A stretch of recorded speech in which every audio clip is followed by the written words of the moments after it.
Hey everybody, it's Jeremy. Welcome back to EA Tetragrammaton, where we are playing This is turn 180. Let's jump into things. Okay, so, as per normal, we'll go down the list of big events, kind of talk about what is going on. First and foremost, I think we have two flames from the sky. We have our own, right? Hitting the army in the Caves of Madness, where we killed 144 units.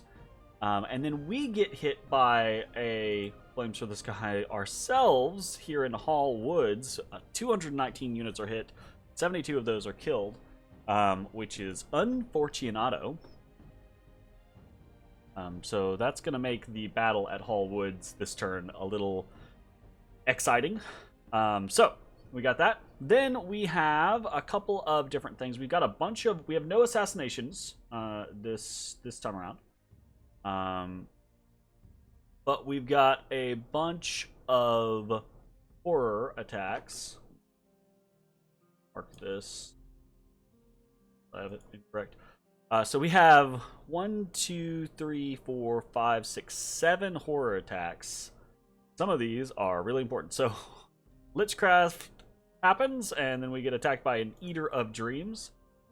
Eater of Dreams has Consume Soul. So, it is really important. I say really important. But it is important on which thing actually hits us. And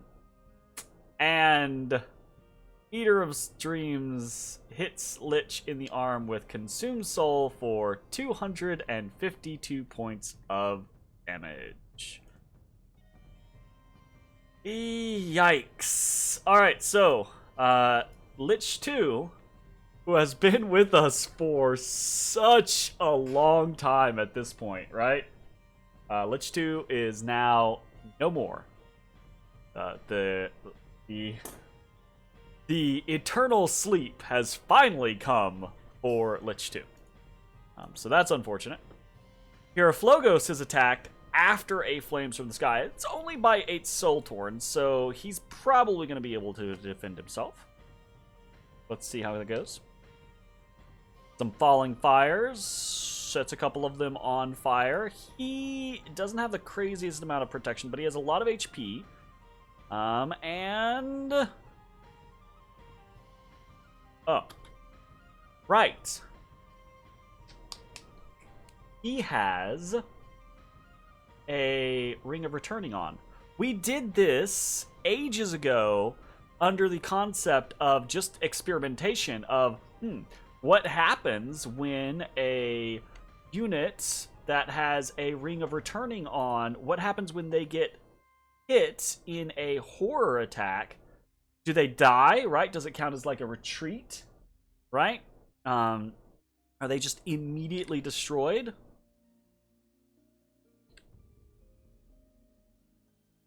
No, they are not. So this is another piece of knowledge, right? If only I knew this 100 turns ago, because Rings of Returning only cost 15 Astral Pearls to make. Then, you know, what is that? I guess technically 13 Astral Pearls if you're using a hammer, right? Meaning that I could have outfitted 90% of my workforce with Rings of Returning and probably kept the majority of them. Obviously, there's still the opportunity to get like soul drained or something like that, get insta-killed. But generally speaking, this is yet another way that I was unaware of circumventing astral corruption. So Rings of Returning or armors, what are they called? They're Armor of Virtue is a unique armor, so I guess it's probably not that.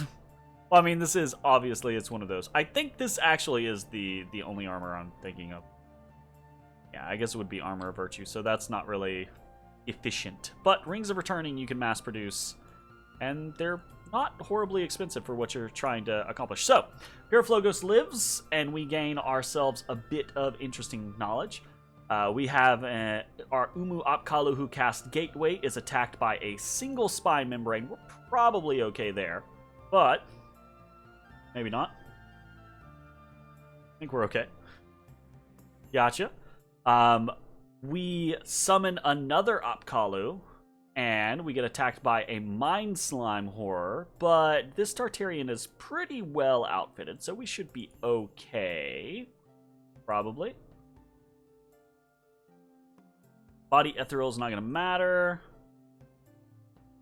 Oh. Oh. That's bad. It's stunning the crap out of us. And it's soul slaying this entire time, and our magic resistance is not very high. Oof. Thank God for Scutado Volturnus. Holy shit. That could have been really bad. Alright, and then we have a Lich gets attacked by a Horror. This is just random Lich.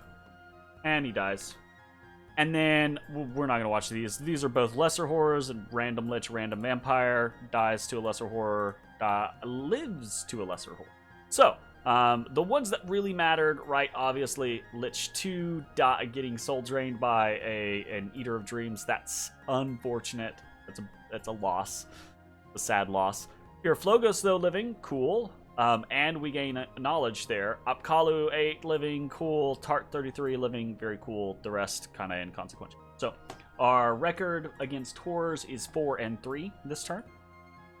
And then we have a couple of relay things. We attacked into Relay's territory with our Tartarian, just basically because at this point I'm feeling like the game is over and I'm just lashing out irrationally.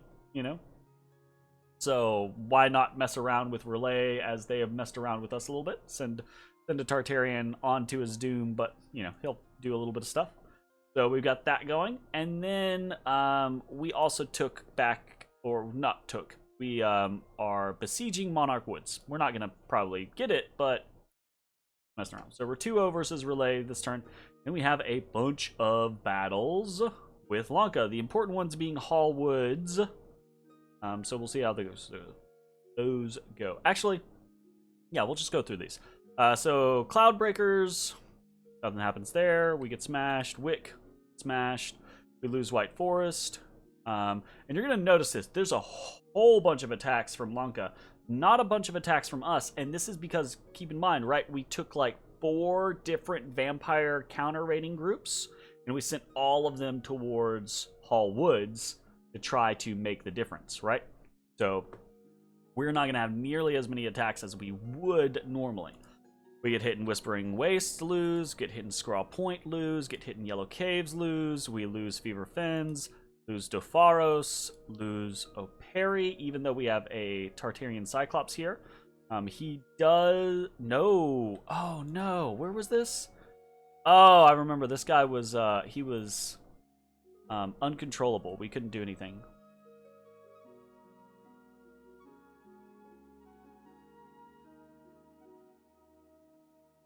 And he has a Frostbrand, so he's just not going to be very effective against these Long Dead. You know?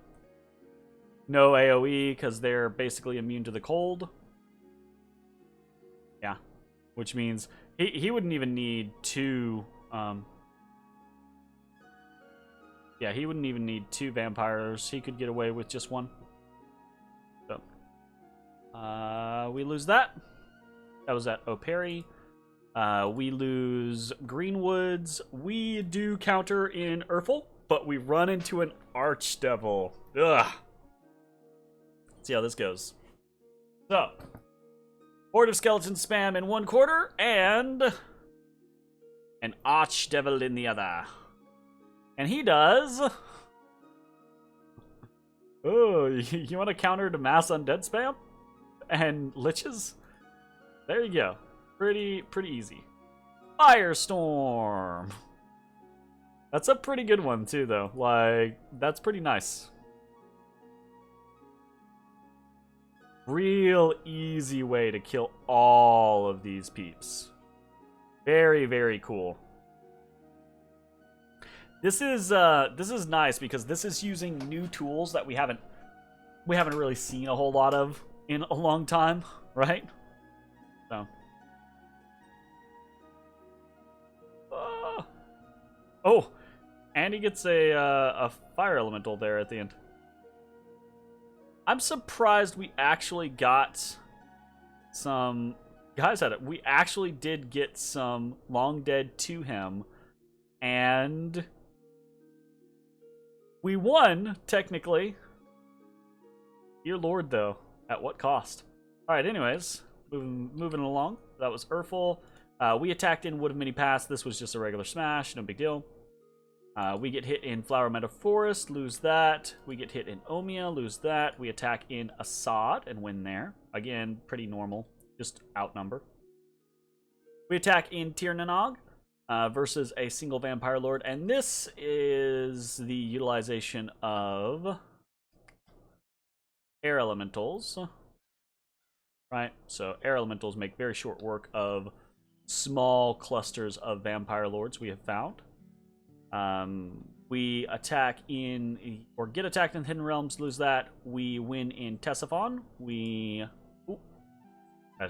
not spoiling anything. We saw double things in Hallwood. So, and we know this, right? We knew this going in. We are not going to win this battle. The hope is that we gem burn or gem bait and maybe do a little bit of damage. So there's the auto darkness. We can check him, for example, right? We have a bunch of air gems on him. Let's just kind of see what goes up. Also, we're doing Wind of Death, so there's that. Ooh. Scary. Wind of Death goes up, and it does go up before his anti-magic. That's interesting.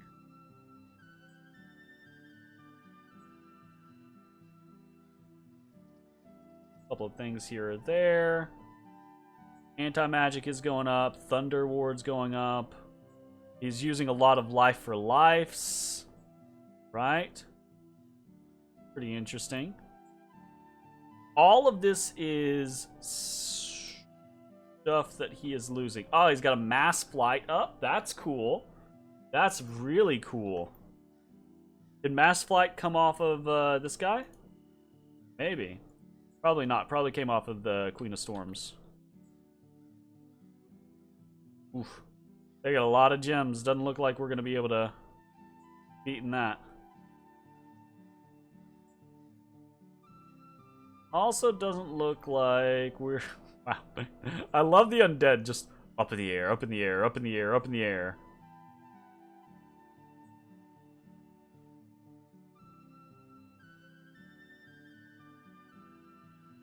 Alright. At the end, he's got... Looks like probably still plenty of gems on the people that he really needs gems on. Maybe not. Not a lot of blood slaves anymore. There's that. Let's check and see how did we actually do. So we did not kill very many. We killed 43. Just chaff. We didn't get any of the better things like storm demons. None of his casters or anything like that. So that's unfortunate. But we did burn some gems, and that is what it is. Okay, so that's Hallwoods. We get hit in Coneburg, lose that. We lose Sinkhole Swamp. We attack into Olentova, but get stomped by some Vampire Lords. We lose Underspring. We attack into Kun Aral and win there. And then we have the actual battle itself in Hall Fortress.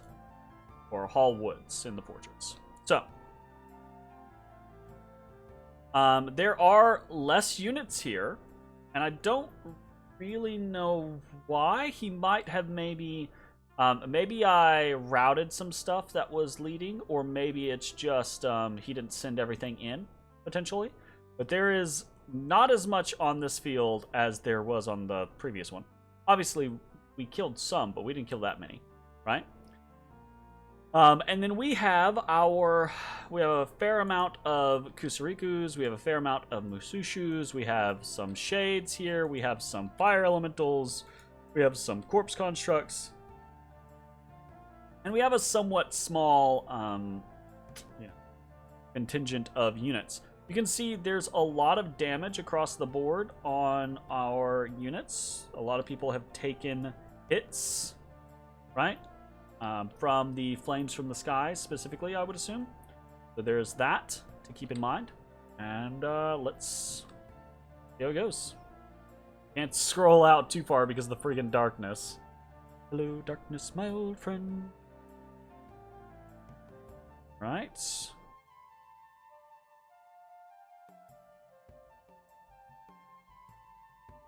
We've got our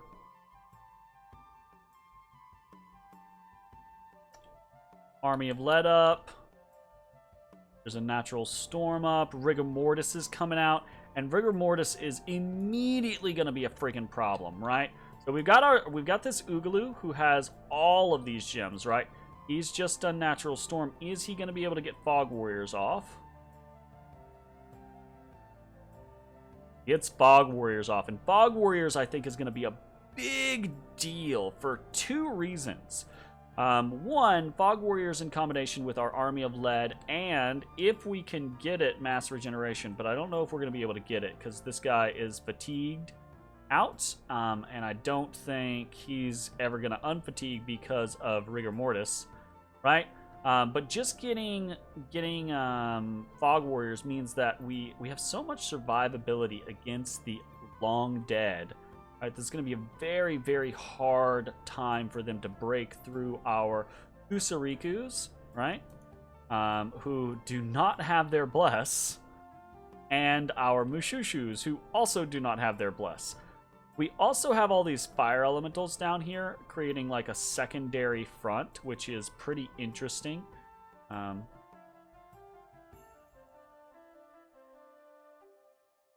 Yep. I think with regeneration, I think with our bless up, actually, we have a solid chance of smashing through this. But we're very, very skimpy on what our options are here. Get a lot of routing going back and forth. Kind of unfortunate, right? Routing on morale 21, morale 22. Morale 14, more understandable. Morale 13. Morale 15. So, somewhat frustrating that morale breaks are happening with that type of stuff already. Especially to see some of those extremely high morale breaks. Looks like all of the basic stuff is done, so now we just kind of like move forward. This is kind of a thing. Like, these fire elementals are nigh unkillable by the undead. Ooh, they do have fire resistance, so there's that. But this fire shield does more damage than their fire resistance allows, and so does the flame strikes, right? So there is that. Basically, it's just like these fire elementals are really surviving for a long time against the long dead, and actually killing, I think. Yeah, it looks like killing the crap out of them down here, which is interesting because there's less pressure in the central push, and these units are all fatigued out. That's really important. These units are all fatigued out. But the elementals don't get affected by rigor mortis. So they're drawing so much heat and doing so much work because of the combination of Army of Lead and Fog Warriors. You can see most of them still have not had their Fog Warriors popped. And they are just taking on so many undead. And that's a really, really, really big deal. As long as, and here's the other thing, we've basically now achieved the scenario of we've blocked here. There was no, I don't know why. Oh, no. We gotta double check. We'll double check after this battle. I want to see if that actually happened. I want to see if did we stuff them by putting up Natural Storm.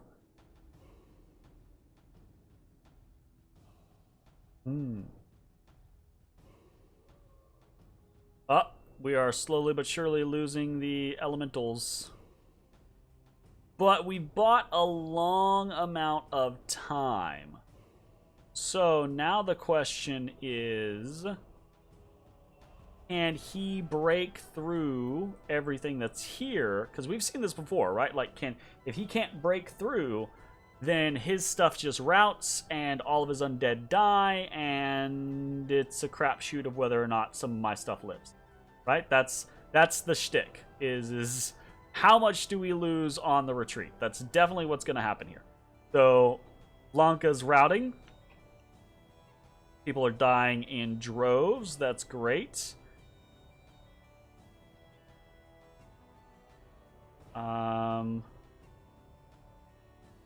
We're gonna be routing soon. We need all these people off. Oh, he's got... Oh, no, he's got a Queen of Storms back here. He's at 130. Oh, no, I'm at 109. I'm gonna route. I'm at 130. Drain lives. Drain lives. We're routing them. We're routing them. Armies of are routed. Oh, 100. Oh, fatigue 99. Oh, okay, we just lost our Oogaloo. We lost our Oogaloo. We did not lose our Umuapkalu. Fuck, that was super close too. If like 2 turns earlier, and we would not have lost our Oogaloo. Okay, so Battle in Hallwoods. He loses a fair amount on this. He loses 3 golems, he loses a Wraith Lord, he loses all his chaff. But he doesn't lose his crazy multitude of vampires and liches and all his other individuals here. He doesn't lose his Queen of Storms, etc. Right? We lose 16 Gudus straight up. We lose our Oogaloo. We lose most of our infantry.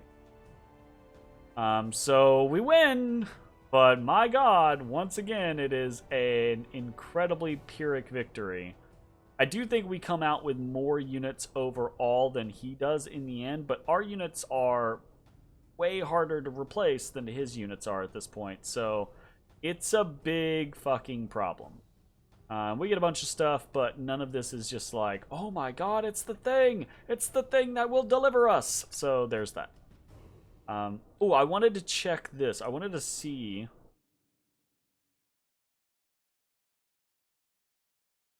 Do we stuff a... So we get a Fog Warriors, Thunderward. Yeah, we stuffed Mass Flight. That's what it is. So this absolutely, we absolutely would have just died if his Mass Flight had come out and all of this had gone all of here. Absolutely. Rigor Mortis combined with the Mass Flight would have killed the shit out of us. But because we put up a Natural Storm, and that Oogaloo sticks around for the entirety of the thing, primarily because his fucking ass is fatigued and he can't leave, right? We basically prevent ourselves from being encased and destroyed by Mass Flight. So, Natural Storm strikes again! That's pretty good. I am curious as to why there were only 8 Storm Demons here versus the 55 Storm Demons that were here. Because we didn't kill any of his commanders. I wonder if... Let's watch this again real quick. I wonder if...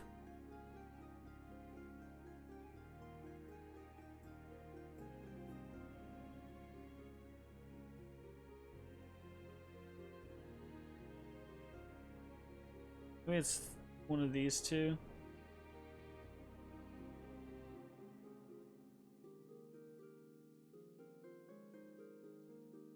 It's almost impossible to tell right?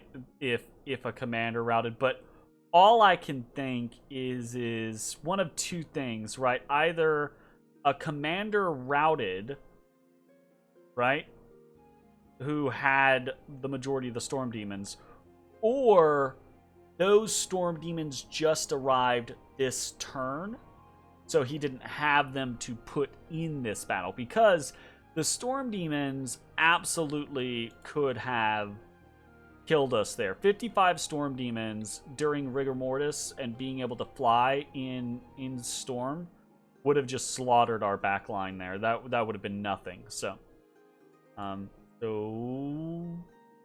happy accidents, silver linings, all that stuff. The stars align. We survive once again in Hall Woods. Okay. In Sod Earth, we have Dragol, the Deer Tribe Warrior, joins us. Fantastic. In Gladewood, there are unexpected powers. What? Whatever. Worldwide event has occurred, magic +1, and our vampires in Dead Forest and Bagaloth get caught out. I always hated this, by the way. I always hated what happens when a stealthy unit is found by patrolling units. It never made sense to me, right? Like, one stealthy unit getting found, or multiple stealthy units getting found. They should all, if they get found, they should all get found at the same time, basically, right? Like, it seems very strange that we have, oh, we found this vampire lord, fight him. Oh, we found this vampire lord, fight him. Oh, we found this vampire lord, fight him. Oh, we found this vampire lord, fight him. Oh, we found this vampire lord, fight him. Which, I mean, we were going to lose these fights anyways, so that doesn't bother me. It just seems weird that that's how the mechanic works. We lose 5 vampires who got caught stealthing around. And then all the rest of this is relatively inconsequential, except that our god has fully reformed and lives once again. So, what are we doing on this turn? Oh, quick numbers. Really abysmal ratio this turn. 6 to 19. 6 wins, 19 losses. And that is partially because of diverting, right? Hall Woods.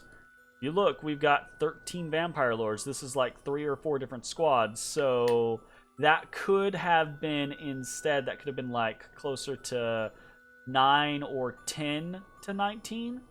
And that 19 might have even been different depending on whether or not we had clashes that changed there, etc., etc. So, but I think at the end of the day, probably still worth doing. Who knows, though? It might not have had any impact at all. So, we are still under siege in Hall Woods. Still a big problem. What can we do about it? Not a whole lot. Well, once again, we are going to send a whole bunch of the undead, liches, and vampires at Hall Woods in an effort to try to knock people off. We're also just attacking into a number of different locations around, trying to raid Inkle Swamp, trying to knock people off in Coneburg, right? We're moving all these Ishibs into Coneburg as well. I'm going to try to knock off the sieging force there. Just generally counter-raiding and kind of trying to do what we can. Attacking into Pugria, attacking into Whitewater, etc. None of these are attacks that particularly matter in the grand scheme of things. And as far as rituals or forging goes, again, not really much forging. We are doing a few rituals, though, namely in very particular locations. We are trying to rebuild our forces. We have a whole bunch of nature gems, so we are doing things like contacting Lamias. Go ahead and take a quick peek at that. So there's this Contact Lamias, which is a 5+ or 5 nature gems. And Lamias are pretty interesting. They have very high regeneration. Let's look it up real quick. They're snake ladies. They have very high regeneration. They have 2 forms. They're not like end all be all, but with buffs like Army of Lead and Fog Warriors and things like that, they have 50% regeneration. And the other thing is, and this is the really big thing, is them being affected by Gift of Health, right? Take a base Lamia has 14 HP, so if they're in a province that has really high Dominion, they have 100% more HP, 28 HP, or if they're in their Serpent form, they have a base 22, so they go up to 44 HP. So having 50% regeneration and then any regeneration buffs that we have on top of it, like mass regeneration, they can regenerate just a crazy amount, and it can be very, very difficult to actually take them down. Obviously still possible, but they can kind of like survive through a lot of, like even without fire resistance, for instance, they can survive through like a firestorm just by the fact that they're regenerating 50% of their HP every single turn. So there's stuff like that. So we're doing Lamias in a number of locations, in in Hall Woods. Oh, no, not in Hall Woods, because we don't have anyone. In in Realm of Silence, in White Forest, and in Rafabolia. And then, so we're doing 4 of those. We're doing 3 Naiad Warriors for much the same reason. We need chaff, right? So we're doing that in Hall Woods, and then up in Rafabolia. We're doing more Kusarikus where we can. I think right now just in we don't really have much in the way of Earth Gems, unfortunately. And the last 2 things we're doing is we are doing a Mind Hunt, because why the fuck not? Try to pare down his Vampire Lords as best we can. And we are doing a Teleport. We've immediately outfitted Nazar the Second in whatever we had, which is not much. And we are sending him to Hall Woods, teleporting him to Hall Woods, to hopefully be able to help defend, put up things like, because we don't have any Gudus anymore. We lost the Gudus that we had there, so he's gonna go to put up Army of Lead and hope that that is going to be enough. And yeah, we're gonna see how it goes. Once more into the breach. I have a plan. The plan is going to take a couple turns to come to fruition. Now that I think this particular instance, the battle of Pyriflogos getting attacked by Soul Torns, and then the Ring of Returning Proct, has sparked an idea in my mind, and that idea is going to take a couple turns to come to fruition. But that's going to be a very big goal for me. And we're gonna have to see how it goes. Fingers crossed. But yeah, that is gonna be it for the turn. I think pretty short and sweet. Truth be told, only the battle in Hall Woods really being a big deal. We don't have that much fight left in us, but we maybe got a couple final hurrahs. We're gonna have to see how it goes. Thanks for watching. We'll see you next time. Bye bye, everybody.